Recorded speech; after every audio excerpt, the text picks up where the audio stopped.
How to change sensitivity on Battle Prime.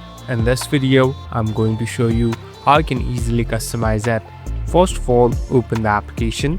Now, here on the right top, tap on Settings. So now, we in this Settings interface. Here, you'll be able to find different options.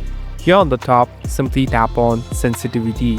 So this is the sensitivity section. Here, you'll be able to find different auto ones. So you can select the one that you want to switch into. So it's up to you and the gameplay that you want to have. So here, select the one that you want to change into. Here on the bottom, you can even adjust it through the sliders. At last, you can go back and you're all set to go. So the settings has been saved automatically. Thank you for watching this video. I hope this video will help you.